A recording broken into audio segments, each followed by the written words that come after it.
अस्सलाम वालेकुम दोस्तों जिस्म फरोशी एक किस्म की फहाशी के कारोबार या धंधे को कहा जाता है और इस कारोबार में पैसों के एवज जिस्म बेचा जाता है।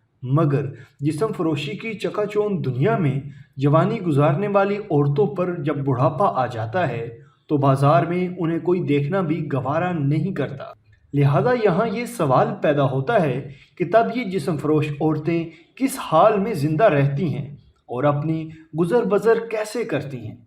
अगर आप इस सवाल के जवाब को पूरी तरह जानना चाहते हैं तो इस वीडियो को आखिर तक लाजमी देखिएगा। सारी उम्र अपना जिस्म बेचकर ज़िंदगी गुजारने वाली औरतों पर जब बुढ़ापा आता है तो उन्हें कोई सहारा मुयस्सर नहीं आता। उनके हालात इस कदर काबिल रहम हो जाते हैं कि ये सड़कों पर भटकती और बर्फानी रातों में कांपती नज़र आती हैं।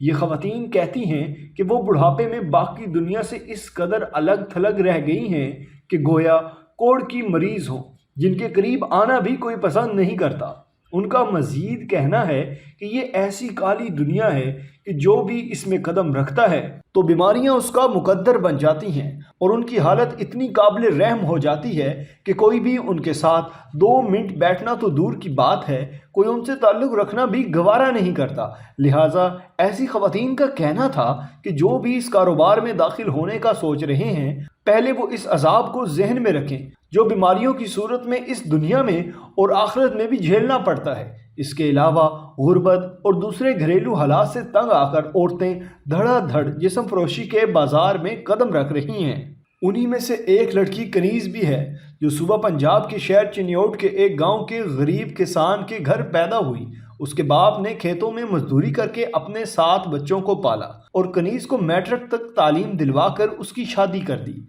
यहाँ तक सब कुछ ठीक था, लेकिन ज़िंदगी उसके बाद तंग होती गई। कनीज़ कहती है कि उसका शोहर कुछ भी नहीं कमाता था, यहाँ तक कि उसके 2 बच्चे भी हो गए।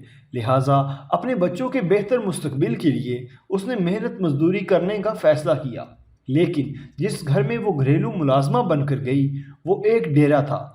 कनीज़ के बयान के मुताबिक उस धंधे में डेरा उस जगह को कहते हैं जहाँ बहुत सी लड़कियाँ जिस्म फरोशी के लिए मौजूद होती हैं। कभी ये लड़कियाँ बन सवर कर बाहर जाती हैं और कभी घर में ही अपने गाहकों से मिलती हैं।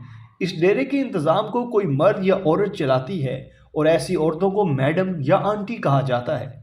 उस डेरे में औरतों से धंधा करवाने वाले शख्स ने कनीज़ को आसान तरीके से दौलत कमाने का गुर बताया। उसने उसे मंडी बहाउद्दीन में एक बड़े डेरे पर भेजा। चूँकि कनीज़ पढ़ी लिखी थी और हिसाब किताब कर सकती थी, इसलिए वो डेरे की इंचार्ज बन गई। इसी दौरान उसके शौहर को उसकी हरकतों की खबर हुई और उसने उसे गांव में बुलाकर गोली मार दी जो उसकी टांग पर लगी। उसके बाद उसके शौहर ने उसे तलाक दे दी और वो टांग का इलाज करवा कर मिडल वूमेन बन गई। अब कनीज़ लाहौर में रहती है। लाहौर और कई दूसरे शहरों के डेरों पर लड़कियां पहुंचाती है और उनसे कमीशन वसूल करती है। उसे एक लड़की फराम करने पर 5 से 10 हज़ार मिल जाते हैं, जबकि कमीशन के कम या ज़्यादा होने का ताल्लुक लड़की की खूबसूरती से है। कनीज़ कहती है कि वो डेरे वालों को ज़मानत भी देती है कि लड़की नहीं भागेगी।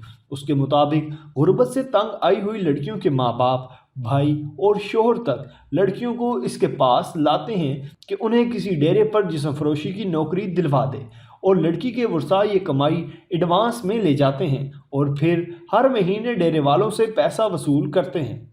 जबकि उसके मुताबिक कई लड़कियां खुद भी कनीज़ के पास आती हैं कि हमें काम दिलवा दो।